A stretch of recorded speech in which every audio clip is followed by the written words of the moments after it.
วันที่22เดือนพฤษภาคมนี้กองพันใหญ่279ได้สรุปผลสำเร็จการเข้าร่วมพิธีสวนสนามเฉลิมฉลองวันไสยศาสนาสงครามป้องกันปิตุภูมิครบรอบ80 ปีอยู่สนามแดงนครหลวงมอสโกสหพันธ์รัสเซียโดยการเป็นประธานของสหายพันเอกเมฆสวรรค์แก้วดวงดีหัวหน้าการเมืองกองพันใหญ่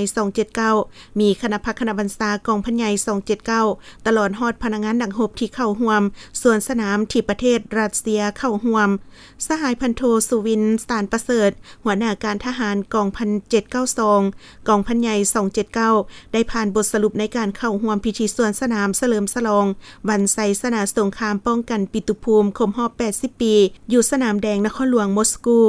สหพันธ์รัสเซียโดยได้ยกให้เห็นถึงสภาพรวมข้อสะดวกข้อยุ่งยากจุดดีและบางบทเรียนที่ถอดถอนได้คณะพักคณะบัญชากรมกองได้เสื่อมซึมคำสั่งของคันเทิงแล้วได้พร้อมกันเป็นเอกภาพในคณะแบ่งความรับผิดชอบละเอียดปฏิบัติตามแผนการคัดเลือกเอาบุคลากรผู้ที่มีสุขภาพแข็งแรงมีความรับผิดชอบสูงมีไหวพริบคล่องแคล่วพร้อมทั้งได้ถือเอาการศึกษาอบรมการเมืองนำพาแนวคิดให้พนักงานสมาชิกพรรคนักรบผู้ที่เข้าร่วมสวนสนามครั้งนี้เห็นได้ถึงความหมายความสำคัญในการปฏิบัติหน้าที่อันใหญ่หลวงและนักหน่วงแต่มีเกียรติสง่าที่ภาครัฐมอบหมายให้ได้มีผลสำเร็จนำเอาไสยศาสนาเกียรติศักดิ์ศรีมาสู่กรมกองและประเทศชาติพนักงานดังหบทุกสหายรักษาได้ความสามัคคีเป็นจิตหนึ่งใจเดียวตั้งหน้าพร้อมเพียงกันประกอบส่วนเข้าร่วมงานเฉลิมฉลองวันไสยศาสนาสงครามป้องกันปิตุภูมิครบรอบ80 ปีในครั้งนี้อย่างตั้งหน้าเป็นขบวนการฟดฟื้นมีความห้าวหันเข้มแข็งและมีความกระตือรือร้นมีความรับผิดชอบสูงต่อหน้าที่เวียกงานของตนพร้อมกันฮัดแอบตามแผนการของคันเทิง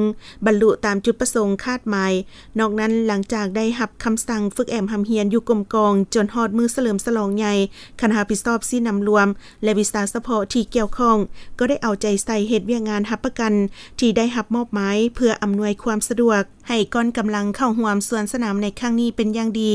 และในเวลาที่ไปฝึกแอมหำเฮียนอยู่สหพันธ์รัสเซียกองกำลังสวนสนามของกรมกองก็รักษาได้ด้านระเบียบวินัยของกองทัพเว้ารวมว่าเฉพาะแม่นข้อกำหนดกฎระเบียบของกองพันใหญ่279วางออกอย่างเข้มงวดพร้อมกันนั้นยังได้เข้าร่วมกิจกรรมหัดแน่นความสามัคคีกับกำลังกองทัพบรรดาประเทศต่างๆพิเศษแม่นก้อนกำลังไอ้น้องเวียดนามสาธารณรัฐประชาชนจีนได้มีบรรยากาศเบิกบานม่วนซื่นและพร้อมเพียงเฮียงหน้ากันเป็นเอกภาพสุ่มใส่เฮ็ดสำเร็จหน้าที่การจะตั้งคันเทิงมอบหมายให้